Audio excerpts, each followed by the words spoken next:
Gastro intestinal system అనేది అన్నిటికంటే చాలా పెద్ద సిస్టమ్. అన్నవాహిక ఫుడ్ పైప్ నుంచి స్టమక్, పొట్ట నుంచి చిన్న పేగు నుంచి పెద్ద పేగు వరకు వచ్చే ప్రాబ్లమ్స్, ప్లస్ అది కాకుండా లివర్, గాల్ బ్లాడర్, ప్యాంక్రియాస్లో వచ్చే ప్రాబ్లమ్స్ అన్నీ కూడా గ్యాస్ట్రిక్ సమస్యల కిందే చూస్తూ ఉంటాం అనమాట. ఫర్ ఎగ్జాంపుల్, చిన్న పేగు మనం చూసుకుంటే అది ఎంత లెంత్ ఉంటుందంటే 7 మీటర్స్ ఉంటుందన్నమాట. అది మన పొట్టలో చిన్న పేగు పని మనం తిన్న ఫుడ్ని అరుగుదల చేయటం.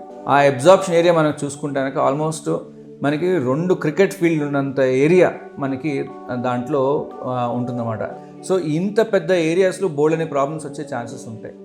కామన్గా జరిగేది స్టమక్ నుంచి వచ్చే ప్రాబ్లమ్స్, పొట్ట ఉబ్బరం రావటం, బ్లోటింగ్ సిమ్టమ్స్ రావటం, తేన్పులు రావటము, పొట్ట మంట రావటము, డిస్కంఫర్ట్ రావటము, ఇలాంటి సిమ్టమ్స్ చూస్తాం. అదే కాకుండా రక్తటి వాంతులు అవటం, నల్లటి మోషన్ అవటము, బ్లీడింగ్ రావటము, అలాగే ఫుడ్ తిన్నప్పుడు అడ్డుది పడటము, వెయిట్ లాస్ అవటము, ఈ సిమ్టమ్స్ అన్నీ కూడా ఒక్కొక్కటి డీటెయిల్గా ఎవాల్యుయేట్ చేసుకొని కారణాలు వెతికి అల్ట్రాసౌండ్ చేయాలా, ఎండోస్కోపీ చేయాలా, బ్లడ్ టెస్ట్ చేయాలా, రక్త పరీక్షలు చేయాలా, ఏంటి అనేది మనం చూసి అవసరమైనంత వరకు నిర్ధారించి మనకి కావాల్సింది ఆన్సర్ తెలవాలి దాంట్లో.